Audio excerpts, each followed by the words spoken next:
plumes of flame firing up out of the ground. Like it's like you're sitting and watching an action movie or playing a video game in the sense of this is a real place and this really happened. Like yeah, actually, it looks like they just fire shit. It looks like they're in like a biblical version of hell. It's literally just flames coming out of the ground. Oh my god! So it talks about how they did that. Like what they did was they retrofitted older tanks and put massive air jets in. Okay, all right, 3, 2, 1. Hey guys, welcome back to another episode of the Wade Podcast. We're back in the basement. Nice. The $10 million studio. Yeah, the $10 million studio. Thank you, Mom and Dad. I'm back with Beck Lund, frequent guest. Mm-hmm. And today we're kind of just talking about what's on our mind. We haven't seen each other in a bit, so we're just gonna go with it today. These school schedules are rough when it comes to meeting up with friends. Exactly, yeah. Especially when you're out. It only took me breaking my retainer and effectively losing one of my teeth for me to come back home for a weekend. We can get to that if you want. There you go. Yeah, that's interesting. It forces you to come back, eh? Yeah, it did force me to come back, but Yeah, it is what it is. I wasn't looking to wear a mask as a cosmetic for the next 2 weeks until reading week. You're busted up too, dude. Bro, not having my laterals grown when I was a kid was a pain in the ass, but everyone's got... I look pristine now. Yeah, so. yeah. Tip top smile right there. $1 million smile. $1 million smile is correct. Yeah. So, yeah. Dude, the first thing I want to talk about, that was, I watched this documentary series called Asian Apocalypse. Have you heard of it? No. I feel like you're going to tell me about it, though. So it's very interesting. I won't say everything, because I do want you to watch it. What's it on? It's on Netflix. Okay, you got to ask that nowadays, like with... Yeah. A gajillion and a half services. Well, it's not even that much, but the States. Yeah, there's like so bad. HBO, Hulu, freaking... they rolled back the Netflix password changes. Did they roll that back? I think they did. Well, like they were gonna get rid of crack down on people sharing. They were gonna get rid of the password sharing, and then they rolled it back. I didn't hear about that. I'll double check this quickly, but Netflix password sharing. That was 2 days ago. Did they roll it back? Maybe not. Maybe they just said that. You have some false info there. Yeah, I may be incorrect on that. No. Either that is... I think I saw it this morning, but it just may have... Yeah, no, whatever. Yeah. Well, for now, password sharing is gone on Netflix, which, oh, shit, a screenshot. You're going to have to cut that out. It's okay, we can cut this. Yeah, dear Lord. You have to bleep me out, censor me there. Yeah, it's alright, man. We're trying to get these sponsorships, you know how it is. Sponsored by Manscaped. Bro, can we please get... One day, we'll get these sponsors, You know what's funny? When I was filming with Megan Chong, she has a close friend she's in the same program as me, but 1 year up. She has a close friend named Stacy. She has a podcast as well. Yeah. It's called The Business Casual. 50 episodes, and she's killing it right now. She's got like 15K listeners or something. I'm like, that's very impressive, And I actually had a call with her to ask her about how's it going, right? Like, what's the process like? What could I be doing better, right? You always gotta try to learn from people. And she's like, honestly, she gave me a lot of very practical things I'm not gonna tell you guys about because it's like very podcast specific. But she also said I had like 10 listeners for the first year and a half, 2 years. I was one of them. Yeah. And now she has like the Dean of Rotman Commerce on, and damn, she's really killing it with these. She's talking about how she's like mass emailing people. I'm like, bro, this is the struggle of getting guests. That's a business, actually, at that point. This is... Because she does everything herself still, her and her sister. But the good thing is they have an editor. Yeah, we don't... Yeah. I ain't got no editor. That's why you have these very basic transitions of cut, graphic popping up, and... eventually, I'm trying to up it up. My thumbnails are not just the same screenshot. I'm trying to work on that, just use my Canva skills. What about a red arrow in the circle? I think, and then I have to be like, what? He said what? Oh my God. Clip that. Yeah, clip that. But yeah, she's telling me about the whole process. She's 2.5 years in now. I do want to film an episode with her as well. I think she'd be really interesting to talk to. But yeah, it's just the process. I'm glad I have kind of made a schedule, a legit schedule for the podcast now because I can give you guys consistent episodes, and that's always been my goal, was keep it consistent. Don't worry about because sometimes you're a little bit too much a perfectionist with certain things. That's why I didn't release an episode for 3 months. Really? Yeah, it was 3 months, and then and I was couldn't find guests, and now we got it back on schedule. Yeah. Well, there was the exam period too there where it's no one's getting on for guesting on that during that time. No, it was very difficult. Honestly, but now I can't do the Zoom interviews either. It's just Zoom is fine if people are busy, but ideally the in person's best, right? Yeah. But yeah. Anyway, if you want a good watch, I did see a documentary semi recently. It's called The Fires of Kuwait. You ever heard of this? I think I've heard of the name. I don't know. I may have told you the name. Basically, it's about how the first Iraq War, after the coalition goes in and fights Saddam Hussein and beats him badly. Yeah. He goes in, and part of his defense strategy, he originally set this up, but the movie explains this better than I will, but he basically lights the Kuwait oil fields on fire and just destroys them completely. Environmental damage to this day, it's a massive ecological disaster. Yeah. But what happens is there is so much oil in the country spewing out everywhere. It's on YouTube. It's free, it's 30 minutes long. I can't find it in other services, and it's in pretty good quality. But basically, it's how these firefighters, at the time, according to the documentary, it was the largest mobilization of international work that had ever been done other than a military engagement. Yeah. And it's how all these countries in the world went to go put out the biggest the biggest oil fire in history that was literally destroying the country. That's crazy. And you see the videos, it's literally they've taken these drill sites and it is just plumes of flame firing up out of the ground. It's like you're sitting and watching an action movie or playing a video game in the sense of this is a real place and this really happened. Yeah, actually, it looks like they just fire shit. It looks like they're in a biblical version of hell. It's literally just flames coming out of the ground. Oh my god! So it talks about how they did that. What they did was they retrofitted older tanks and put massive air jets and water cannons on them. Talks about how they would suck away the oxygen. They used dynamite to start to get rid of the oxygen. Yeah. But it's an incredible story about how this global coalition came together and put out this massive fire. And then they do touch on it a little bit at the end with the ecological work that needs to be done to kind of repair the destroyed ecosystems. But it's super interesting. It's on YouTube. It's free. It's about 30 minutes, 36 minutes. Definitely worth a watch. Yeah, that sounds really interesting. Though. The imagery is also really not it sounds awful to say because it's literally the destruction of an environment, but it is kind of it's spectacular. It's visually impressive, and I don't want to say beautiful, but it's something you'll never see. Hopefully. Hopefully never happens again. Hopefully with the Alberta oil sands don't catch fire like that. Some guy goes a little trigger happy with his cigarette, Oh no. Yeah. But puts his butt out in the oil sands. Yes, definitely worth a watch. Go check it out on YouTube. Yeah, man. There's so many good documentaries out now. It's almost hard to keep up with all this stuff going on, but don't get me started on it. If you read the news, you're misinformed. If you don't read the news, you're uneducated. I know. It's it's so hard to find a balance where there's so much BS surrounding everything that it's almost impossible to get a true nuanced look at something without having it tainted by a perspective of whatever your algorithm is. For me personally, this is what I found. I found the best just for lack of a better term, I use my own school libraries, crack open JSTOR and just... that's probably the most... honestly, straight to the source. Granted, there is a lot of bias in it, and each academic's got their own perspective, and there's definitely... you need to really do a lot more work to get a kind of more nuanced... You can't just read one article. You gotta do more... Yeah, there's a lot more reading that goes into it, but I will say... It's a lot more interesting to read because most of the time there's actual arguments that are put forth, not just statements that are generalized to be true. Yeah, but so if you really care about it, I'd say look into it. I think the news is good if you're just trying to get an idea of just the big headline. Yeah, the big headlines of what's going on. But I think if you actually want to learn about something, you got to go do some work like that.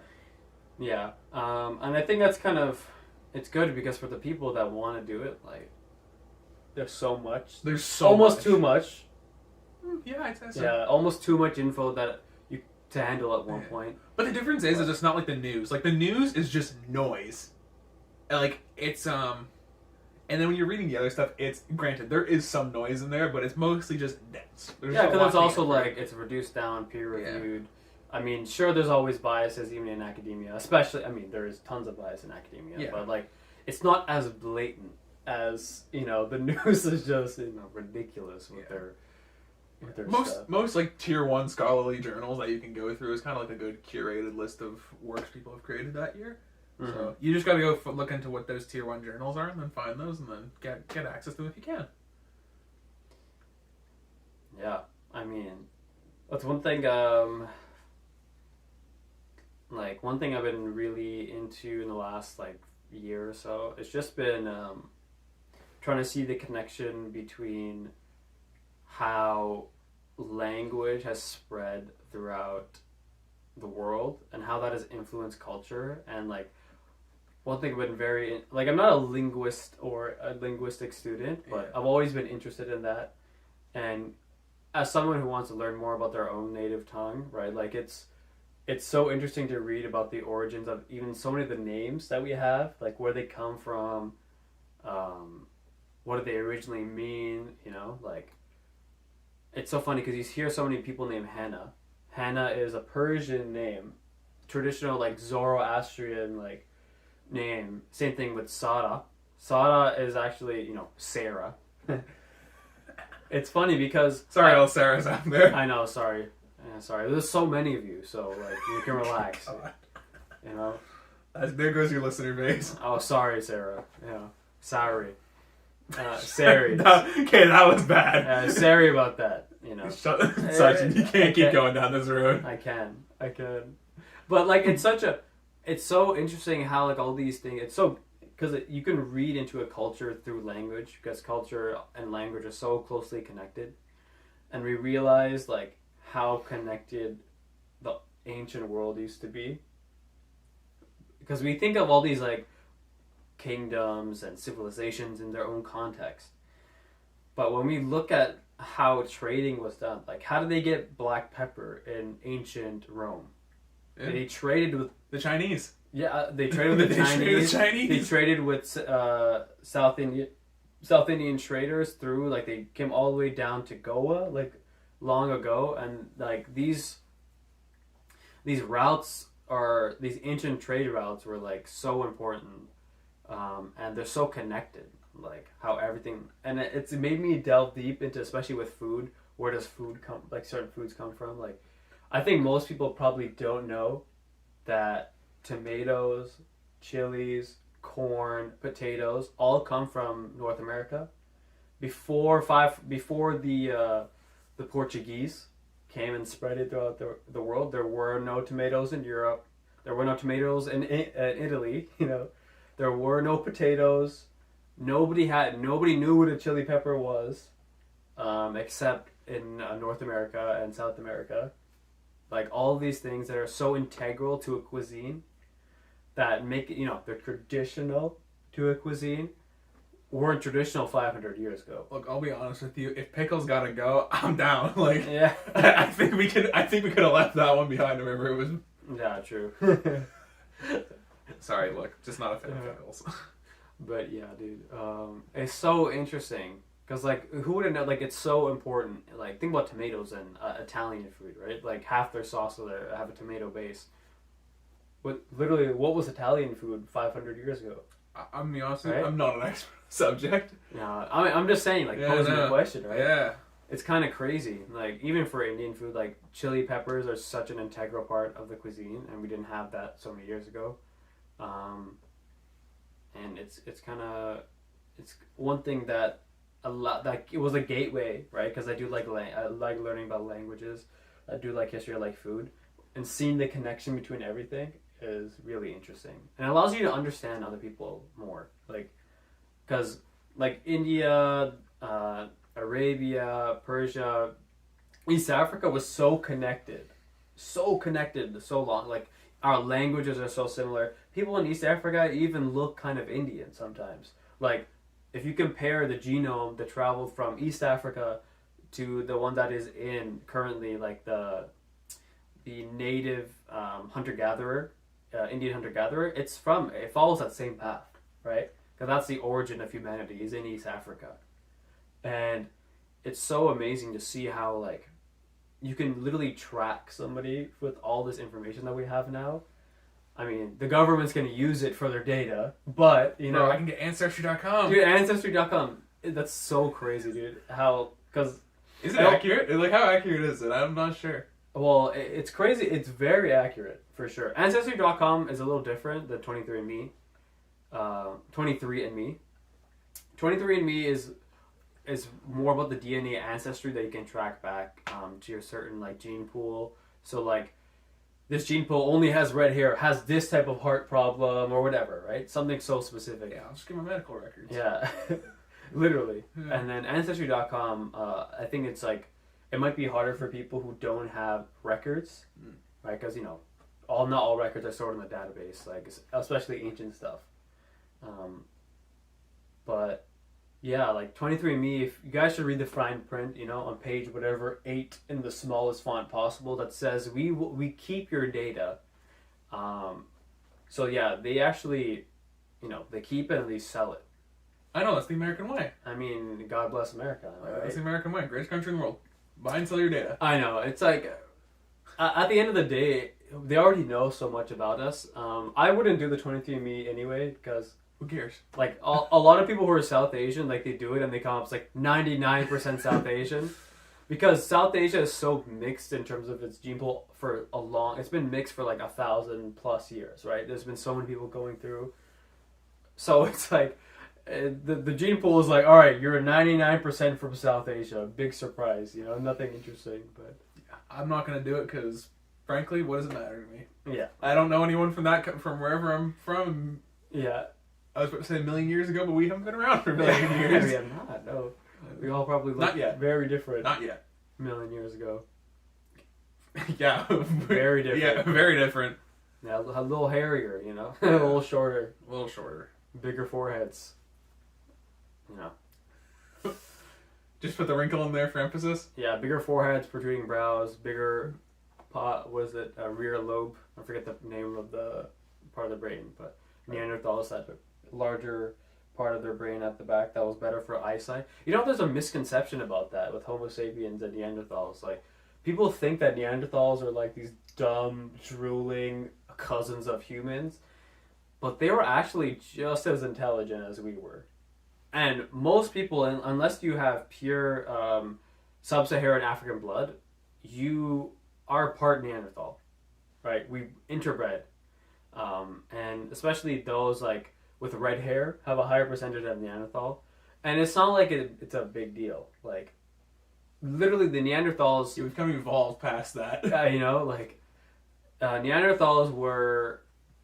Like, they've done a dive back into that in terms of this, like, the history of human DNA and how it's mixed with other species of, like, offshoots of humans, which is pretty crazy because there's, like, they actually discovered a new, well, not new, but rediscovered some I don't know if it's an offshoot of humans or a distant cousin.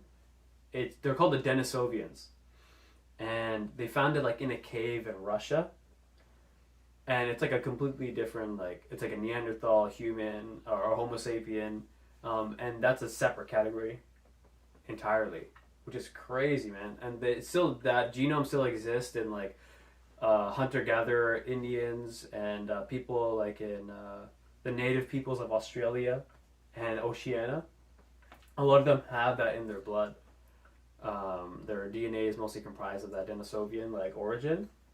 And it's just insane to see how, like, we just keep on learning more, right? Like, 'cause we think things are just how they are because that's how it is, but most of the time it's not how it works in nature, right? Things are done for a reason a lot of the times. Look, people didn't believe in Galileo and his work and even, you know, so it took a little convincing. I know.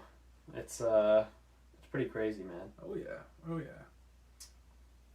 Yeah, speaking of convincing, Kanye West, no.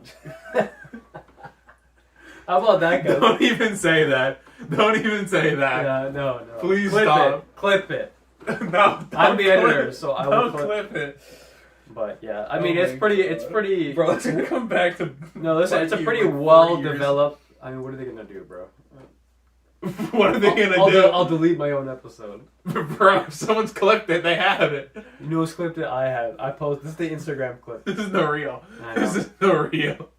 But yeah, that's kind of a well-developed news story at this point. Yeah, definitely. Yeah. I know it's kind of late, but I didn't really want to talk about it. He still has 49.5 million listeners on Spotify. Which is crazy. You know the whole thing about separating the art from the artist.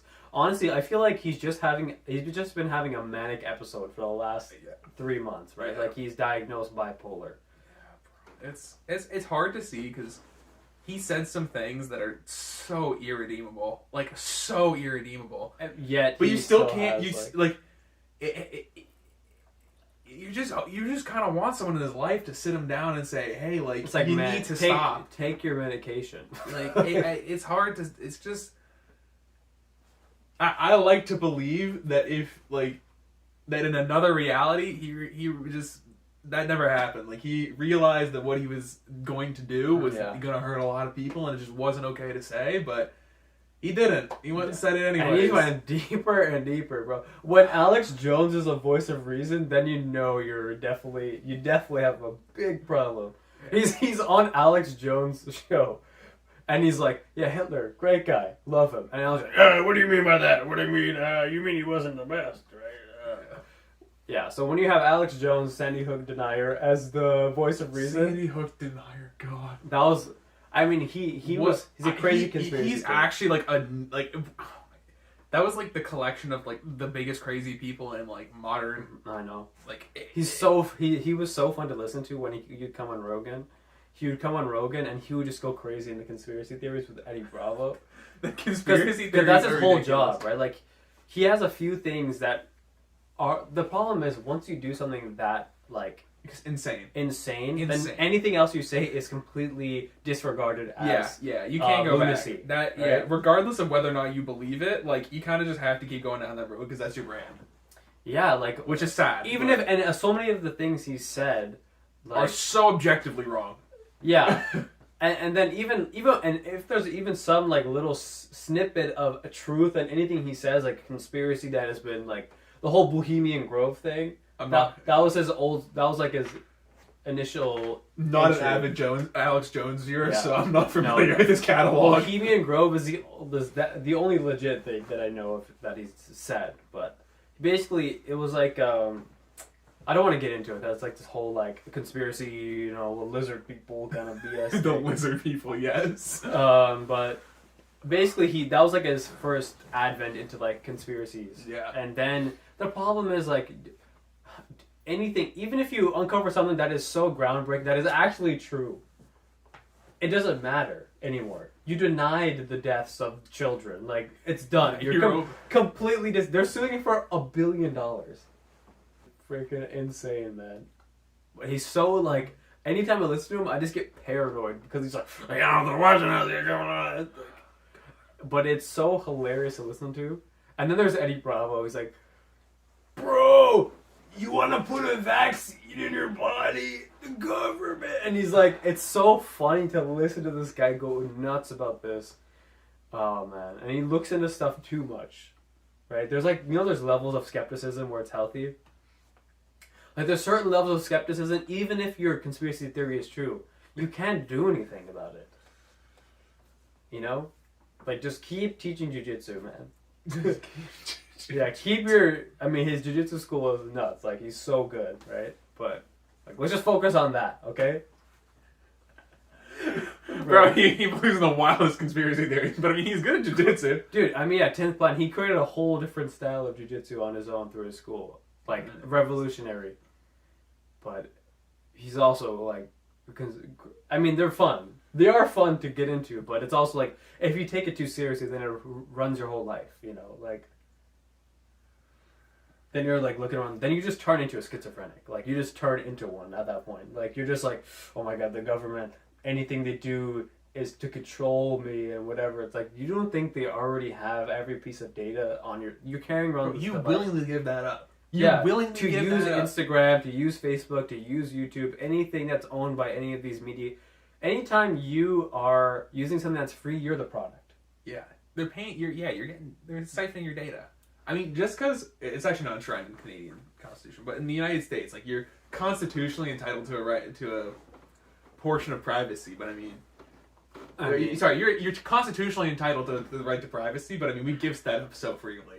Yeah, I mean, freely. The old rules of the Constitution they don't really take into account your TikTok, your TikTok account. They're gonna ban that. They are gonna ban it in the States. They should, man. Honestly, it's kind of like, I deleted it a while ago. Like, I never did. Oh, did I download it? I don't think I did. I had it for a bit. Then I'm like, why? This content is too curated. It is.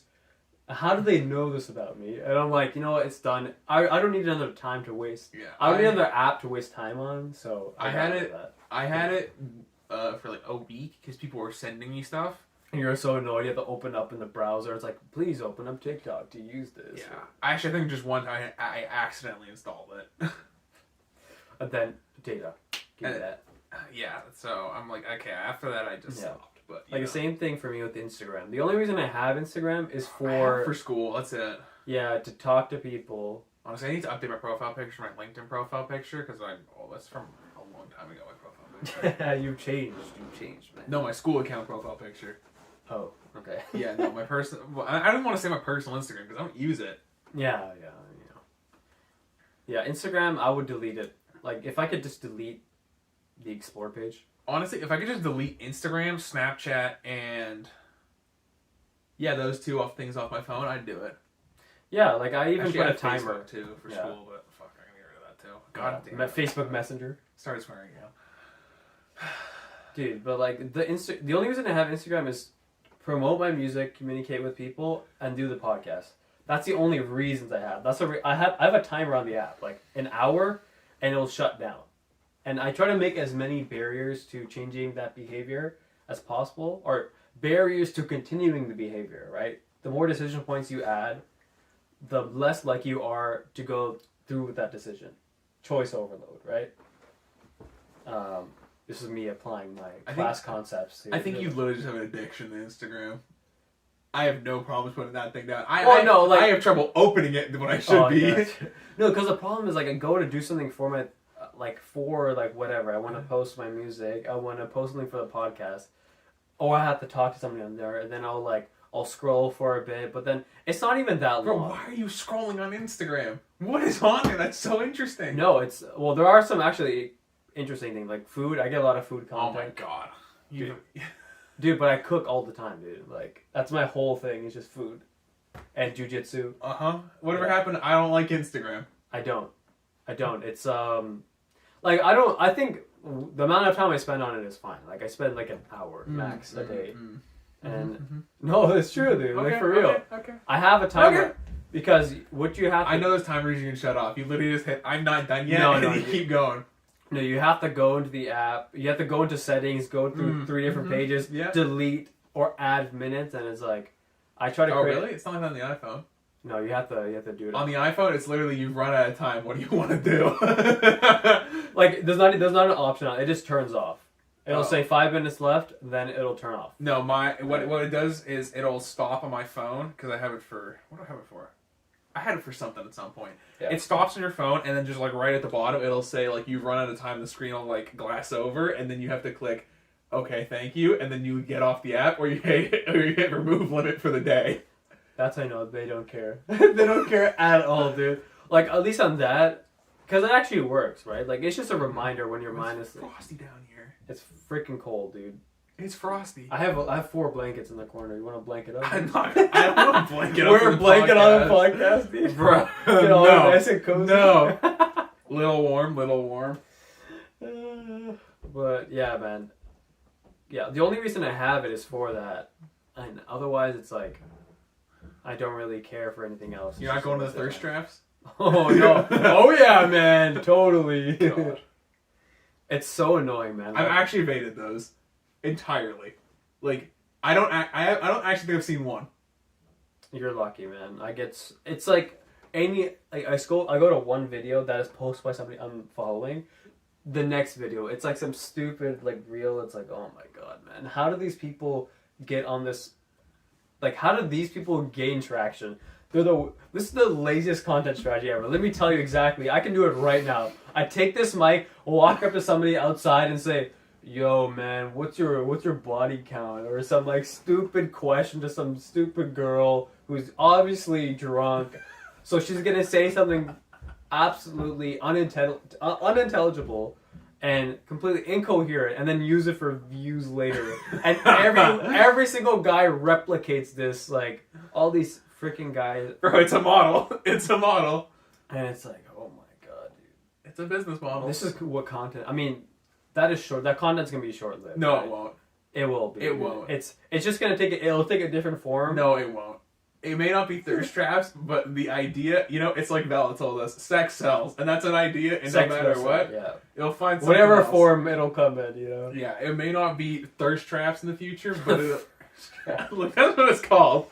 I know, it's just funny. I just think of like the posts that are so cringe, dude. Oh god. Okay, that's actually not true. I've seen one of them. I saw one that was fucking hilarious. It was a chess advice channel, and they set it up with a thirst trap, and then they smash cut their chess advice. Those guys are the best, though. That was fucking hilarious. That's hilarious, bro. That is the only one I've seen. Oh my god. And to be clear, it was prefaced with, "This is a chess content," so I had to watch the end. Yeah, dude. Bro, that was funny, though. That's hilarious. God. You gotta do what you gotta do, man. Because Instagram's algorithm has changed so much now. Like, it's not really... The only way to grow is if you post video on Reels. Yeah, but it's because they've upped the content to, what is it, 50% Reels, 50% posts? Or is it... All videos you post are in the Reel section now. No, I mean, like, but the... weren't they debating putting them in, like, the main feed? Reels are in the main feed. That's my point, though. Like, isn't, like, 50% of your feed Reels and 50% is photos now? Or is it less photos? I think it's less photos. They upped it to, like... Oh, wow. I mean, that's just from my experience. I know they talked about it. Like, they actually officially talked about the... Yeah, I don't remember the analytics on it. Right, you gotta be pumping up the Reels. That's what really gets your content. Yeah, that's why whatever clip I post, like I'll make a long form one for... Basically, it's for whoever's already following you. And then the short form one is for, everyone else. That's, like... Most of the views will be from non-followers, actually. And, Did you know 67% of you aren't subscribed to my YouTube channel? Yeah. Look at this. Look at this. Please subscribe. I make great content. I walk up to people outside and ask them dumbass question. Hey, so you ever built a black guy before? It's like, oh my god, what kind of dumbass content is this, dude? Bro, it's gonna last. Oh, dude, the only clips that I like are the clips of stand up because I follow so many comedians, man. That's the old, because these people are funny for their job, right? They're actually artists. Some of the comedians are actually pretty funny to watch. You know Stav? Stabby Baby? I've heard his name. I don't think I've ever seen his clips. He's so funny. He looks like a giant Greek baby with the ball. He's bald. He looks like Ron Jeremy. But he is so funny, man. He has like the most contagious laugh. Okay. Yeah, I'll show you a clip after the pod, but he's actually... I've seen a bit of Andrew Schultz stuff. He's pretty funny. Schultz he's a pioneer of posting stand-up clips. He's the first one to do it. Same thing with, like, during COVID, he would do these 5-minute bits on his, news-focused bits where he do a monologue. Mm-hmm. And he does that for every podcast at the beginning. He'll do, like, a monologue on what's going on, and it's beautifully crafted. It's, like, the better version of every SNL or Jimmy Fallon monologue that they do. And he would say, hey, turn your phone real quick. First guy to do that for that. Everyone copies it now, right? And the good thing about the comedians kind of how it is now, it's not about competition. It's like, yeah, you should copy that. Because what they do, it's like a self-generating or regenerating system, right? It feeds into itself. You help somebody else, they promote themselves using your techniques, they get bigger, they come on your podcast. Oh yeah, you do my podcast. And that's how they grow. Like, all of these comedians, they don't even have to go on tour anymore if they really don't want to. I mean, obviously, if they want to stay good comedians, they have to. But it's kind of crazy what it's done. And podcasting is like, it's what perfect format for it. Yeah, it's so good. Because they're so entertaining to listen to. They're funny people. the thing is, not all comedians are great podcasters, but you know the ones I listen to are. Yeah, the good comedians who are good podcasters, because you can do it in an interview format and then switch to comedy quickly and then go back to interview. Like exactly, it's like just hanging out with somebody who's really funny. Yeah, you know, and because they actually talk about a lot of comedians are troubled characters, right? And they have a lot of crazy stories and really interesting life things. Yeah. And because a lot of people use laughter as a coping mechanism. Oh yeah. Right. And you can learn so much from these people, like for example, Bobby Lee. Bobby Lee's don't know too much about his stuff. Yeah, he was on Mad TV, did a lot of skits back in the day, and he's he's a comedian as well. He has a podcast called Tiger Belly. Super weird, quirky old Korean guy. He's hilarious, but he talks about like how his dad used to beat him and his mom is like, he knocked his mom tooth out, but then he'll like, so he's like, yeah, my dad, and he'll make fun of his dad's accent. And the way he does it is just because he's Korean himself, right? He can get away with it. But and he has these guests on, like he had like T.J. Miller, Michael Bisping, like they have like crazy variety. They have MMA fighters, comedians, so many people from different aspects of life, and it's kind of what inspired me to do this, right? Like just that diversity of people coming on. And yeah, man, podcasts are my favorite medium, probably. That or, I mean, of course, long form video content on YouTube, still pretty. I watch a lot of that as well. But if I had to choose one other one, it's definitely podcasts. Like, you're not doom scrolling YouTube Shorts. God, dude. As soon as I see one of those interview videos, then I'm like, this is like my life. Bro, okay. My life is. I'm gonna have to call out Christian for a minute here because it's super funny. We're doom scrolling on the YouTube we were hanging. So it was Ryan, Christian, and I, and then Hussein was there also. We're watching a movie. Midway through the movie, this man starts doom scrolling YouTube Shorts. Bro, the only time I scroll on my phone is when there's nobody around. I'm tired after a long day.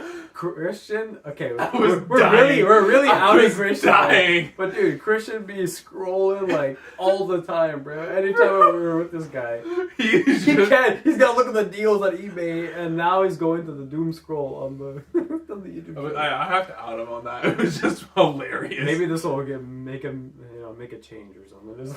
I don't know, dude. I don't know, man. It was funny. But it was funny. Yeah. Oh yeah. How's he doing? He's back at Sheridan, right? Yeah. He's doing well. Each time we'll have him on the podcast. We gotta have him on, man. We gotta have him back on. We gotta break Chris Chan. Don't call him that. I don't know if you want to call him that nowadays. I don't care. I don't care. I'll call it. What is he gonna do? Scroll on his phone while he gets upset? No, not that. Not that. Never mind. We're not going down this road.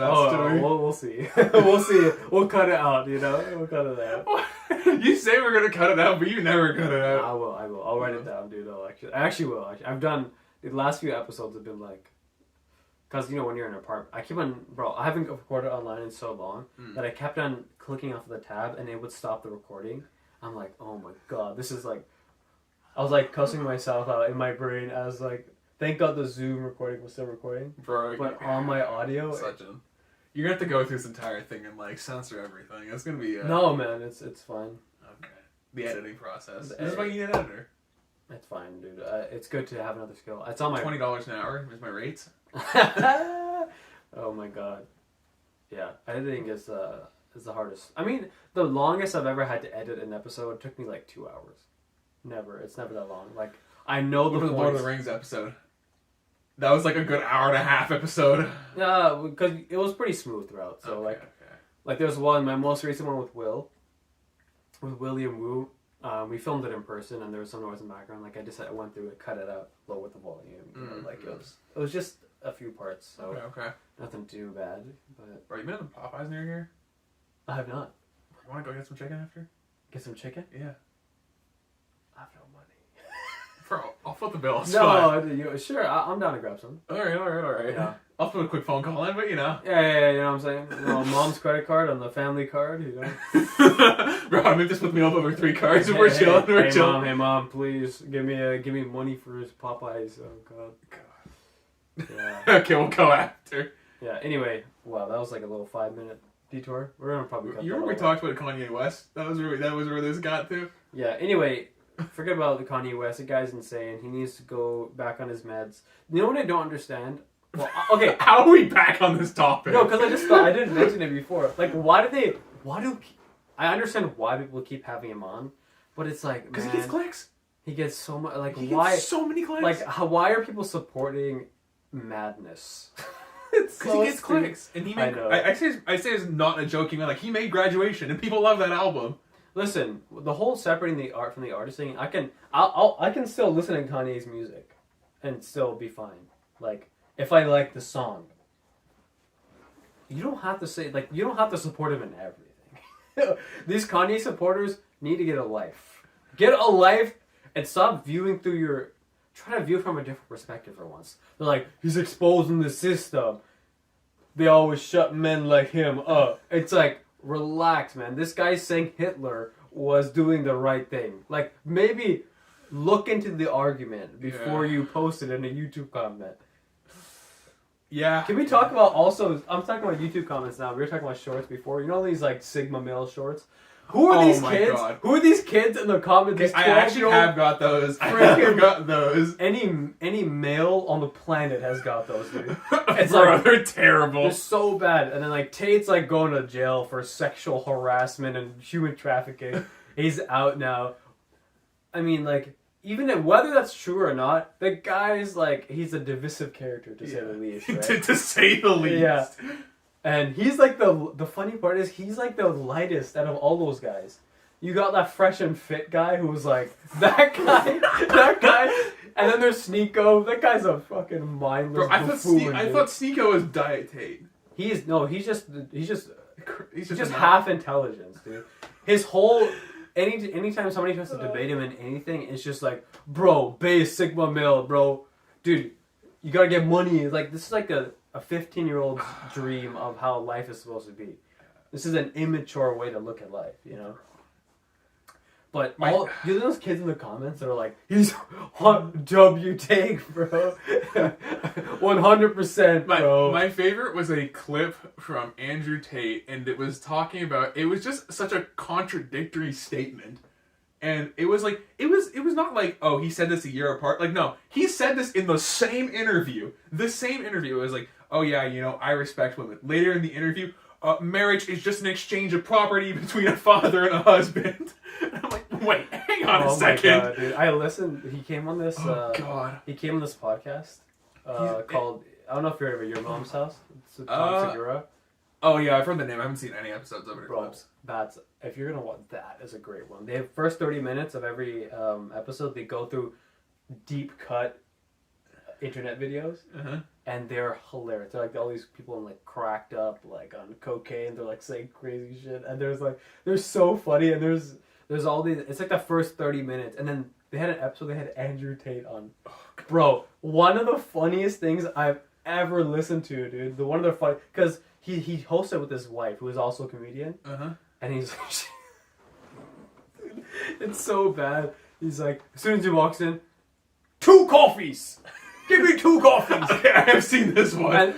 And she's like, I'm gonna have to cut this up too. But she's like, you know what, Tate? How do I stop being such a dumb bitch? I've seen that clip. And the guy's laughing in the background. It's like, first off, stop asking so many questions. I have seen that clip. And the whole podcast, he doesn't break character once. Bro, it's because that's actually who he is. It's actually who he is. And the funny part, he wasn't so even delusional. Dude, he wasn't even talking about the women thing delusional. the entire time. He's talking about like conspiracy, like the Matrix, Bro. as he says. If anyone had told me the idea of the Matrix was the biggest pop culture, like people were like, yeah, the wire work in that movie, great. If you told me the biggest impact in modern society wouldn't be the wire work, but the idea of being trapped in the Matrix and that technology has enslaved us, that was going to be the big impact, I would have never believed you. Banger movie, though. Absolutely great. Amazing movie. Every philosophy anyone who's taken a philosophy class ever has talked about the Matrix. Yeah. But yeah, I mean, it's one thing. It is so entertaining, so funny to see. I like Tate watching his clips. I can't believe you pivoted from the movie to it's fine. I get where the pivot was, but yeah. It sounds wild to say that in the same sentence. A disregarder of human rights and well, not human rights.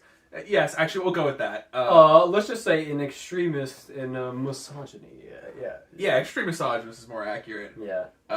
To the movie The Matrix, and now he's a representative of the Nation of Islam. Really? Yeah, he's converted to Islam. He's a Muslim now. Like they needed even more poor representatives in the media. Like, I have a friend who's like, bro, this is great. First all they show in the media of Muslims are terrorists. Then you got Andrew. then you have Andrew Tate, the world's most top G, the world's most famous woman misogynist, converting to Islam. Hopefully this. Bro, they're gonna need like the next Messiah next, bro. And it is. We're cutting this part, right?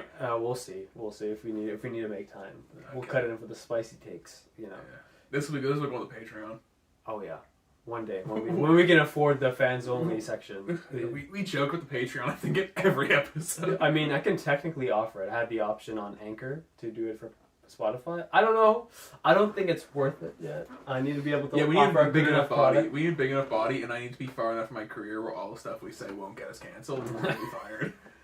And like when I'm a C-suite exec, we can drop this. Exactly. When you own your own company.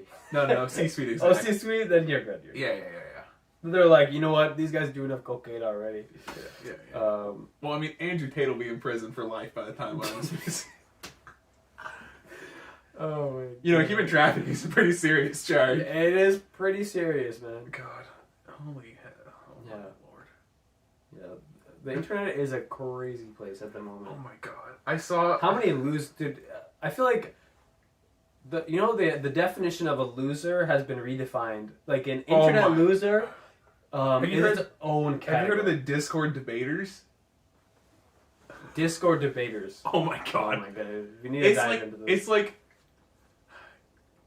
It's like a community, and I don't like. It's like something. Discord's a great app. Discord's a great app, but it's like those public server debaters are like, it's like having two stacks of flash talk to each other. Let me imitate exactly how they. We call it a debate. It's not exactly a structured argument. This is their PC. Actually, according to my research, you're forgetting about the part where they're all just screaming at the top of their lungs into the mics, so no one can hear each That's other. how it starts out. It starts out normal, and then it's like... Yeah, and then everyone's losing their mind, making attacks with the other person's appearance. It has nothing to do with the debate. And then like, yeah, we use that stuff to win our debates at the end of the day. I'm like, brother... Is it brother? We're arguing about whether or not Superman could beat Goku. It's not not that serious. Why are you arguing in the first place? It's something that doesn't. It's like obviously you don't have enough to worry about something like this, where you are willing to physically insult somebody physically, talk about their family, dude, and just cuss them out on Discord. Over who's a better, who would win in a fight, Goku or Superman? Like, this is like a question a 12-year-old like back in 2011 would ask and make a YouTube video about it, dude. Oh my God, the internet has revealed the grimiest people. Like, all shall be. There's a quote from there's this comedian. He always talks about his dad, right? He's a New York comedian. Chrissy DiStefano, very funny. Oh yeah, I've heard the name. Yeah, Chrissy D, hilarious, right? And he always talks about his dad. He's like, this guy, my dad, 5th grade education. The day Twitter comes out, he's like, this is gonna be the death of America. And he's like, why, Dad? He's like, because not everybody's supposed to be talking. That is when he said that, I'm like, bro, that is the most accurate thing. Not everyone is supposed to have a voice. You know what I mean? I would disagree, but I think the idea that... The idea is like some people don't know nothing.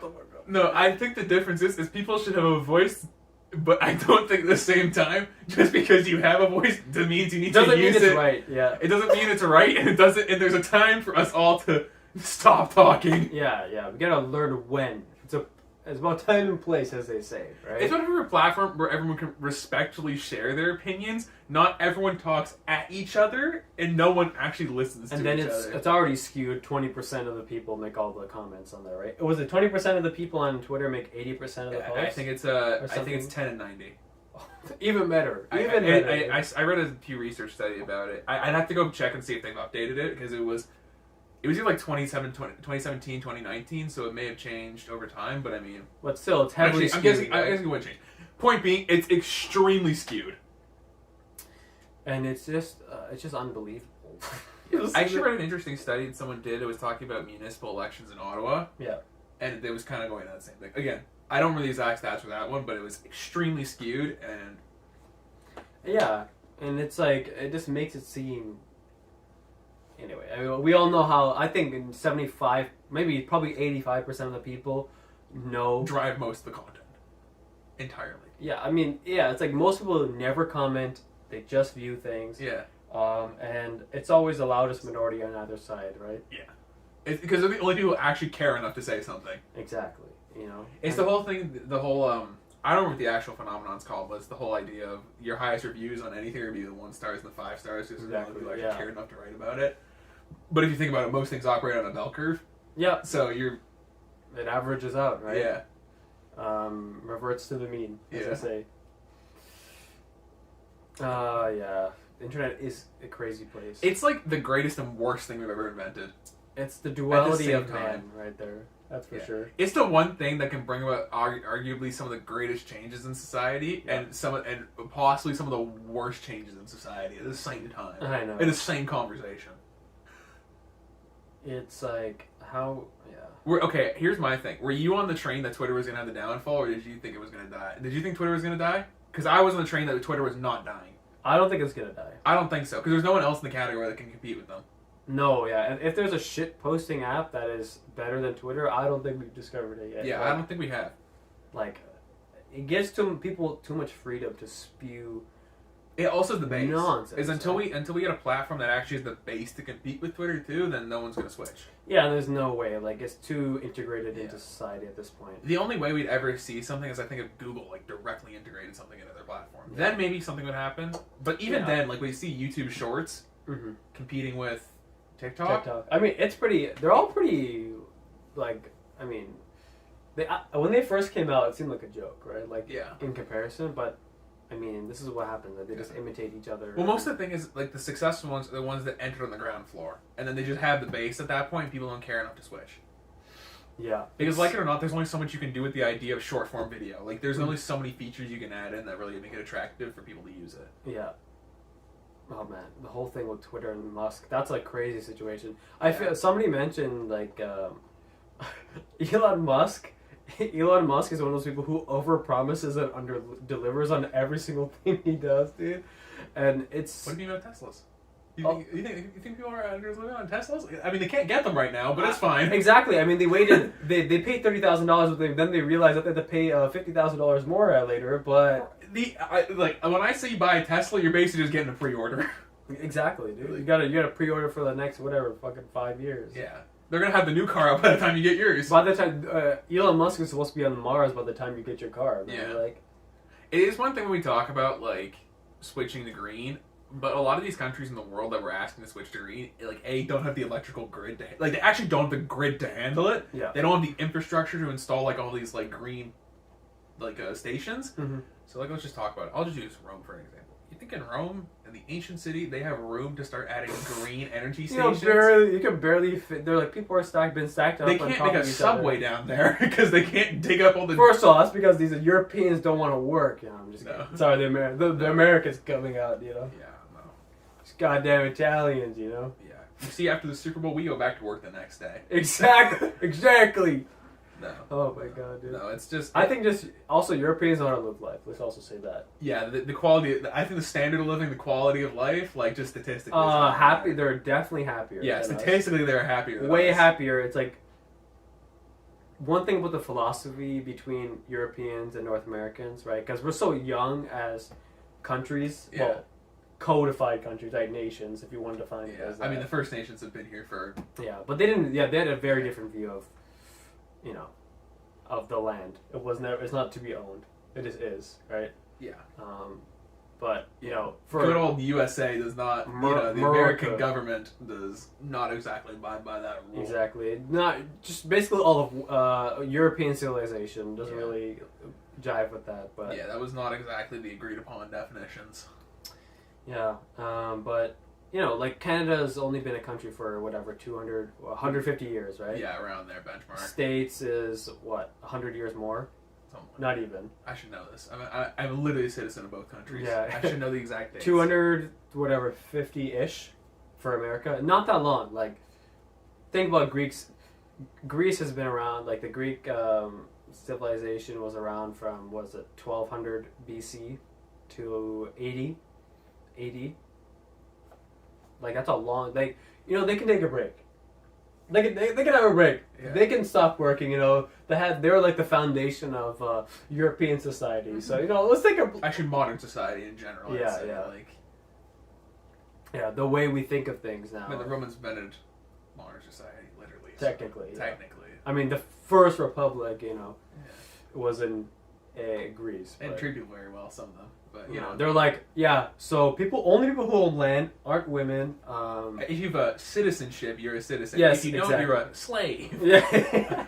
Yeah, that's what they do. They probably use a nicer word. Actually, I don't think they did use a nicer word. Use whatever slur they had for whatever people they were enslaving back then.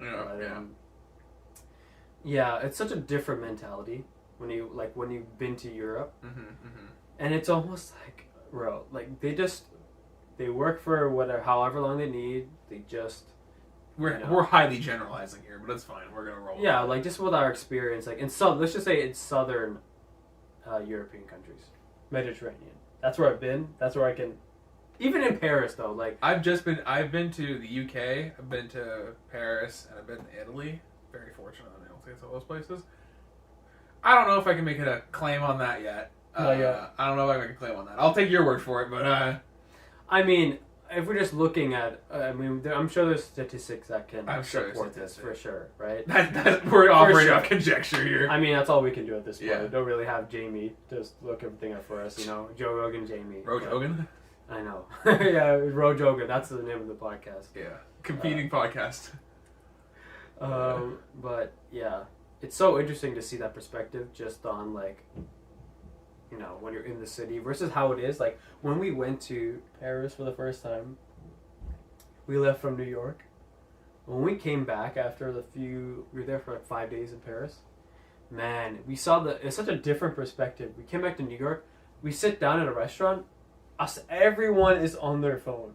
Literally every single, and it sounds like I'm exaggerating, but the child is on their phone, the dad is on their phone, the mom is on the phone. Every single person. They're making $1 million deals. They're hard, man. They got to stay up with their Instagram like we are, Sigma grind set. And when we were in Paris, it's like everyone is taking their time, or whatever. But also, everyone is smoking, just chain smoking them cigarettes with their wine, So let's just say each society has their own problems. But you don't think sitting out and smoking all day is a problem? I don't know. It's a part of a society, It's not It's just a way of life. It's just culturally how we can roll. Cancer is part of way of life. It's just lung cancer. It's whatever. But yeah, it's just funny seeing that, like, how different society can be when you go to different places. Well, I'm like a destroyer because like when I go to when I've been to European countries, like day after I went to Champs-Élysées, they burned it down. A few weeks after I left, Notre Dame burned down. You just carried that energy. Yeah, I just carried that energy. Oh, I went to the Vatican. Literally, the Pope died the next day. That's okay.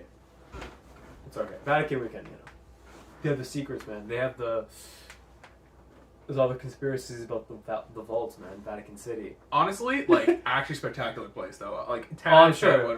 Don't they have... They must have... I can't remember this... It's overwhelming. It's so overwhelming when you go there. Like, you just...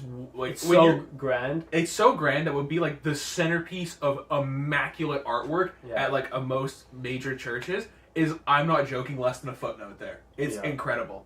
I really wanted to go. There's like a cafe restaurant in there. Yeah. And I really wanted to go there because I didn't get to because we just forgot to go. But I really wanted to go because then I could say I've been to every restaurant in the country before. Because what is it, like 100 square kilometers? Not even. No, not even. It's probably It's literally like downtown core of Toronto. Yeah, probably. It's actually second smallest country in the world. Which one's smaller? I don't know. Luxembourg? No, Luxembourg is way bigger. It is small. It's got to be the smallest. It's got to be one of them. No, sure. It's got to be the smallest. Yeah, Vatican City. It is funny. Isn't it the highest income per capita in the world? I don't know, like 100,000 people over there. There's probably like. I don't know. There's probably like 1,500 people there, dude. I don't think there's 100,000. No, not even close. Yeah. Not even close to 100,000. They have that many visitors each day for sure. They have way more than that for sure. Yeah. It is funny though when you go there and you walk around either with Google Maps, it'll actually tell you when you're walking over from the Vatican to St. Peter's. Mm-hmm. You're crossing state lines. That's hilarious. Yeah. Every state is a street, basically. Which is neighborhood. Yeah. Neighborhood is a different state in Vatican City. In Vatican City. That city. Yeah, the city. Yes.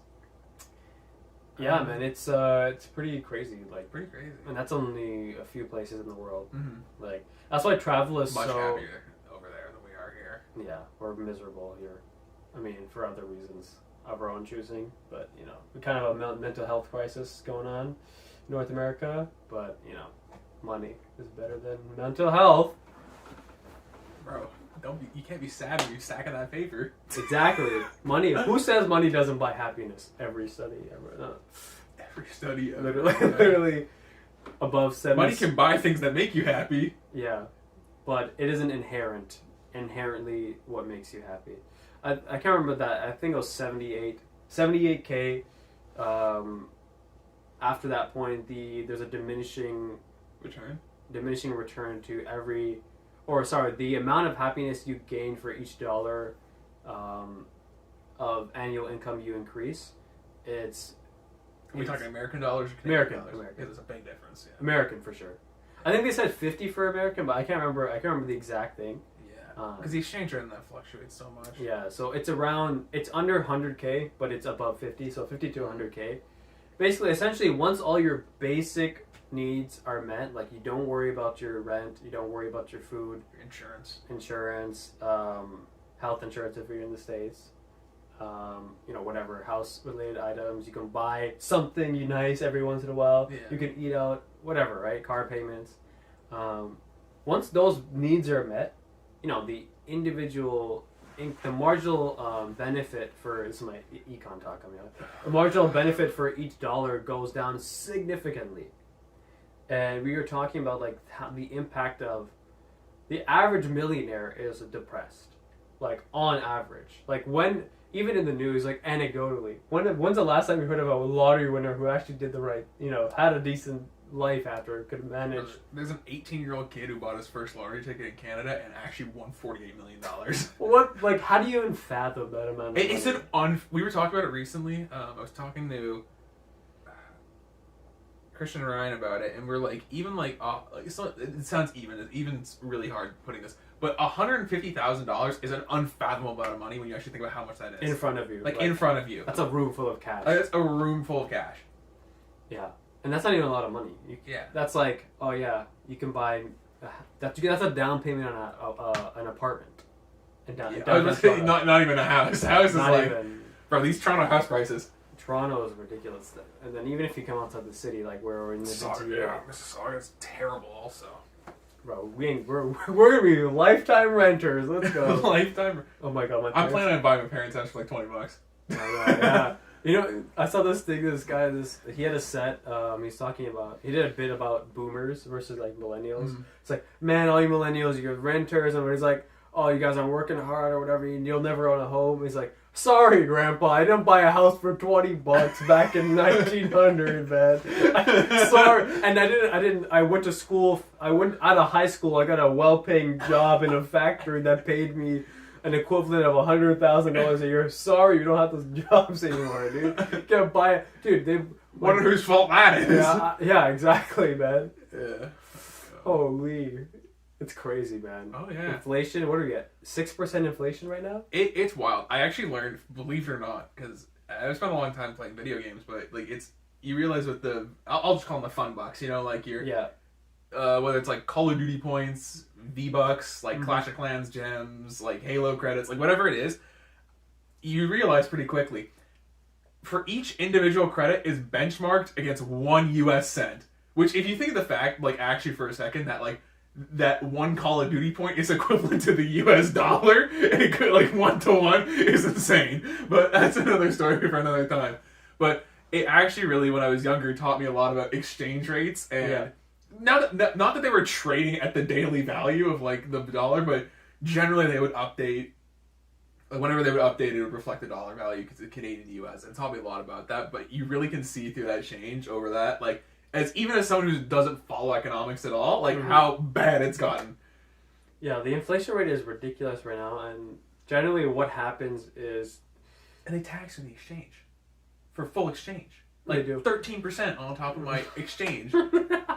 They're like, oh, you want to buy a fake currency? Sorry. Last I checked, GST on your transaction. Last I checked, if I convert my Canadian to US, it doesn't give me a 13% taxation. It's like, why am I being taxed on the conversion of currency? I'm being taxed on my money? On the from money to money? What? I get it's a product I'm paying for, but at the same time, it's like when you think about the idea, it's like why do I have HST on? Why is there HST on me converting to Call of Duty points? Bro, it's crazy right now. It's funny because I just see it in my investments, right? Like I have a lot of ETFs, like. The ETFs are, for those who aren't into investing, are essentially like a very low risk investment that usually, like, I have it in my TFSA, so when I take it out in like whatever how many years, it's a slow growth. Can you do $148 million to just invest in like Google? Like just put like 30 million of that in there. Hey man, put it in FTX, man. Come on. The biggest scam on the... We should talk about that. That's something in the news. Holy, that guy. Did you see... Okay, so did you hear about the esports team? Like, there's a bunch of esports teams that are now down, like, hundreds of millions of dollars in value. Tom Brady invested, like, $300 million. Bro, Touchdown Tom has not had a season this year. He has not had a season. Dude, oh my god. Those guys are crazy. Just the biggest rug pull in history. Sam Bankman-Fried, you know? Oh, I'm just like an everyday millionaire. How'd you make all your money? How'd you make all your money? Well, I noticed the Bitcoin price on the Japanese market versus the American market was $500,000 different. So I invested $10 million that I got from my... A small loan of $10 million for my mother. I don't quote me on any of those numbers, but it was that idea. It's like, okay, yeah. Guy is, it's crazy. We don't want to get into too explicit his dealings in the Bahamas, but like, that's a very interesting situation he had there. Kind of crazy, like. Little wild. Yeah, that is, talk about a huge rug. Talk about a finesse. Like, finesse. And so many celebrities were endorsed. Yeah. First of all, why would you listen to a celebrity? They're not a financial analyst. They got TSM to go buy into the whole thing and like... Yeah, UFC. Yeah. It was on the frickin' stadium. Okay. It's actually wild to me how many people bought into speculative assets and were like, this is going to be the future. This all happens like this. Why would you trust somebody who is not a financial advisor? This is gonna sound crazy. I actually trust in Call of Duty points more than I trust in FTX because at least with Call of Duty points, I can buy a skin with that. Yeah, you can't do a rug pull on a freaking Call. You can't drive up the price and then see you later. What could you use Bitcoin for? Like literally, what could you use it for? Well, Bitcoin, you can buy it at convenience stores now. I see it all over Toronto. Every convenience store is like, buy Bitcoin here. Yeah, but what can you buy with Bitcoin? In real life, not much. You can buy illegal goods on the dark web. That's my point, though. Like, at least with those, I can buy a legal item. Yeah, it's connected to something that's actually...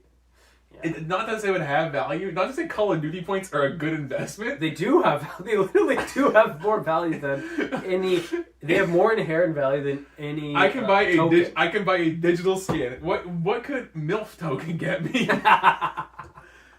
Dude, and then the names of these things, God. Like, because you know it's hilarious. All these things that people think is gonna be the future. What Whoever looked at these speculative acts and said, yeah, we're gonna be able to buy stuff in the United States with an unregulated currency. It's like, are you stupid, man? Like, you think the U.S. government is gonna allow you to do this? Like, it's a government. It's about control, centralization. It's about getting taxes, dude. Like, if it's not connected to anything real, then they're like, this is not gonna. It's not gonna work. It's not gonna work. Man. Who also thought that there were gonna be no scams and rug pulls in an unregulated market? It's like I don't know, man. Have you been on the internet ever? We all remember the Nigerian prince scam. Dude, like, do you think that? How do you have? Dude, in the 1940s, they thought everyone is gonna be eating food based on a pill that gives you a roast chicken. Like, the way we think things are gonna turn out is never how it is. It's never 100%. I think Skynet's gonna be real. Meta, dude, Meta. Meta's gonna take over. Metaverse is gonna be real. People made the metaverse and really did forget about that VR chat and Second Life existed. You know what's hilarious? You talk to, like, just amongst people our age, I think literally 90% of the people I've talked to have said that this is, like, stupid. Like, the metaverse? The metaverse is stupid. It's like, lunacy. It's ridiculous. Like, it's never gonna catch on. And you talk to any person that is like 35 and up, all my, like, relatives that are, like, my uncles, my dad, my mom. Well, not my mom, she doesn't really care. But my dad is, like, talking about, like, this is in the future, like, and it's so weird to hear. You think it'd be the opposite, right? But to us, it's not something revolutionary. Because it's in its most infant stages at this point. That it's like Minecraft is a better VR experience, like, online world than that is. It's like when everyone realized recently in the esports winter that's going on right now that there's really no money to be made in it because who are you going to sell to? The people who go to these games are children and college students who have no money, who you can't sell merchandise to. You can't sell a $500 set of, package of, like, I don't know, jerseys, G Fuel sponsored jerseys, to like, who's gonna pay for them? Some 12-year-old kid, who's or college students who are broke. You gotta understand your market, man. Yeah, and no one realized that, so they all invested in this, and everyone's realizing there's no money to be made here. So most of the teams that are most of the stuff that actually is profitable is like 100 Thieves, which is partially a merch company and, like, clothing company. And the part that is profitable is paying influencers to be part of your organization. Yeah. That's the part that's profitable. Not the other part. It's always the stuff behind... No one cares about professional video games. Yeah. And I love video games. Yeah, man. It's like... McDonald's doesn't make its money from actual franchising and selling burgers. Most of their money's made from real estate. Yeah. Owning real estate. Because they rent it, right? From them. The franchisees, they rent it from... also, on top of paying their fees to McDonald's, they own the land. I mean, they're profitable, though. Oh, I mean, of course. Yeah. But it's like... Oh, we gotta talk about Waffle House at some point. Oh, that video, dude. Okay, there's a litany of those videos. Waffle House is just like, it's just a place where shit goes down. I read an article about it, and the Waffle House company knows about that, and they don't call me on this, but I read an article about it. I want to say it was someone who worked for the company, they admit to, like, the idea that we have created the ultimate environment for crime to happen. We have put them in, like, lower socioeconomic neighborhoods. We put them off highways, open 24 hours a day, and in areas where, like, that stuff is likely to happen. Like, they've created the ultimate environment for chaos like that. Oh my god, those videos are just they should put, like, self-defense training on part of the freaking... The woman who swats the chair out of the air? Dude, that's what you have to do. Hey guys, so the last little part of the video actually cut out, so I wanted to just thank you guys for listening to this week's episode. If you liked it, please give it a like on YouTube and download it to your downloads playlist on Spotify. If you want to check out more episodes, you can check out our YouTube channel and our Spotify as well as Apple Podcasts. For more updates, please follow at the .way podcast for more updates. Thank you.